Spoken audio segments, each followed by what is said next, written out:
Assalamualaikum warahmatullahi wabarakatuh. Perkenalkan, nama saya Yunanti Abdurrahman. Saya dari kelas TI1D. Di video kali ini saya akan menjawab pertanyaan UTS yang diberikan oleh ibu dosen. 1. Mengapa bahasa Indonesia masih perlu diperkuliahkan atau diajarkan di perguruan tinggi? Itu ada 7, yaitu identitas nasional. Bahasa Indonesia adalah salah satu simbol identitas nasional Indonesia, mengerjakan bahwa Indonesia kepada mahasiswa membantu memperkuat rasa kebangsaan dan kesatuan bangsa. Terus yang kedua, komunikasi efektif. Bahasa Indonesia adalah bahasa komunikasi utama di Indonesia. Mahasiswa perlu menguasai bahasa Indonesia dengan baik agar dapat berkomunikasi dengan efektif dalam berbagai situasi, baik dalam kehidupan sehari-hari maupun di dunia kerja. Terus untuk yang ketiga, pemahaman budaya. Bahasa Indonesia mencerminkan budaya dan nilai-nilai Indonesia. Dengan mempelajari bahasa Indonesia, mahasiswa juga akan memperoleh pemahaman yang lebih baik tentang budaya, sejarah, dan tradisi Indonesia. Terus yang keempat, literasi dan pendidikan. Bahasa Indonesia adalah medium utama dalam pendidikan di Indonesia. Mahasiswa perlu menguasai bahasa Indonesia dengan baik agar dapat memahami dan mengakses sebagai sumber daya pendidikan, termasuk buku, jurnal, dan materi kuliah. Terus yang kelima, pengembangan karir. Kemampuan berbahasa Indonesia yang baik menjadi keunggulan dalam dunia kerja. Mahasiswa yang menguasai bahasa Indonesia dengan baik memiliki peluang lebih besar untuk mendapatkan pekerjaan yang lebih baik dan berkembang dalam karir mereka. Terus yang keenam, pengembangan keterampilan berpikir. Mempelajari bahasa Indonesia juga melibatkan pemahaman tata bahasa, kosakata, dan struktur kalimat. Ini dapat membantu mahasiswa mengembangkan keterampilan berpikir analitis, logis, dan kritis. Dan yang terakhir, penghargaan terhadap bahasa. Pengerjaan bahasa Indonesia kepada mahasiswa juga merupakan bentuk penghargaan terhadap bahasa dan karya budaya Indonesia. Hal ini membantu menjaga keberlanjutan dan kelestarian bahasa Indonesia sebagai warisan budaya yang berharga. Terus, dengan mempertahankan pembelajaran bahasa Indonesia di perguruan tinggi, kita dapat memastikan bahwa mahasiswa memiliki pemahaman yang baik tentang budaya dan bahasa Indonesia, serta mempersiapkan mereka untuk berkontribusi dalam pengembangan bangsa. Itu untuk jawaban nomor 1. Terus yang soal kedua, bagaimana bentuk-bentuk kesetiaan dan kebertanggungjawaban sebagai generasi muda terhadap pengembangan bahasa Indonesia? Yang pertama, menggunakan bahasa Indonesia dengan baik dan benar. Salah satu bentuk kesetiaan terhadap bahasa Indonesia adalah dengan menggunakan bahasa tersebut dengan baik dan benar. Hindari penggunaan bahasa yang tidak baku, slang, atau bahasa gaul yang dapat merusak struktur dan kaidah bahasa Indonesia. Terus yang kedua, meningkatkan keterampilan bahasa. Ketingkatan keterampilan bahasa Indonesia Anda dengan membaca buku, artikel, dan karya sastra dalam bahasa Indonesia. Perbanyak juga praktik berbicara dan menulis dalam bahasa Indonesia untuk memperluas kosakata dan meningkatkan pemahaman tata bahasa. Terus yang ketiga, menghargai dan mempromosikan karya sastra Indonesia. Karya sastra Indonesia merupakan bagian penting dari warisan budaya bangsa. Menghargai dan mempromosikan karya sastra Indonesia seperti membaca dan mendiskusikan karya sastra Indonesia dapat membantu mempertahankan dan pengembangan bahasa Indonesia. Terus yang keempat, mengikuti program pendidikan bahasa Indonesia. Ikuti program pendidikan atau kursus bahasa Indonesia yang ditawarkan di perguruan tinggi atau lembaga lainnya. Ini akan membantu meningkatkan pemahaman dan keterampilan bahasa Indonesia Anda.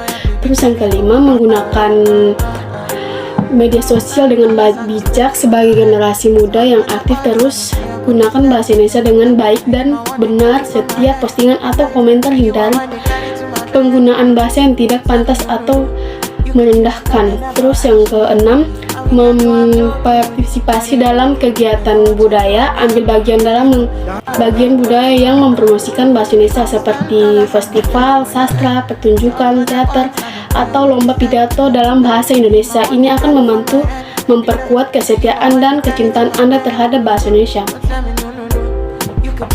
Terus yang terakhir, ketujuh, menjadi pelopor dalam penggunaan bahasa Indonesia. Jadilah pelopor dalam penggunaan bahasa Indonesia yang baik dan benar di lingkungan sekitar Anda.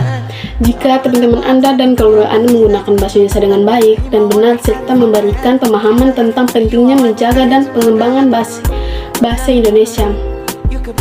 Terus nomor 3, bagaimana tanggung jawab Anda sebagai generasi muda terhadap pengembangan bahasa Indonesia dalam masa kini dan yang akan datang.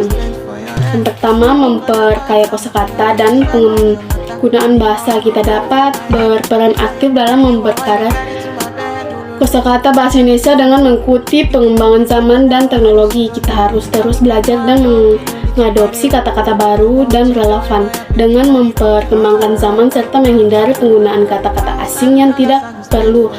Terus yang kedua, mempromosikan penggunaan bahasa Indonesia yang baik dan benar. Sebagai generasi muda, kita memiliki peran penting dalam mempromosikan penggunaan bahasa Indonesia yang baik dan benar. Kita harus menjadi contoh yang baik dan menggunakan tata bahasa, ejaan, dan kaidah bahasa Indonesia.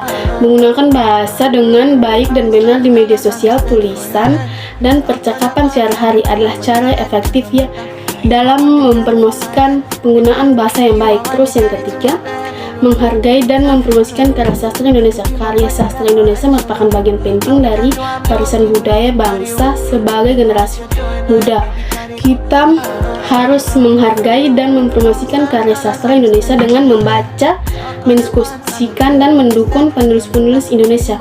Kita juga dapat berperan dalam mempopulerkan karya sastra Indonesia melalui media sosial dan kegiatan budaya lainnya. Terus yang keempat, mengikuti dan mendukung program pendidikan bahasa Indonesia. Kita dapat mengikuti program pendidikan atau kursus bahasa Indonesia yang ditawarkan di perguruan tinggi atau lembaga lainnya.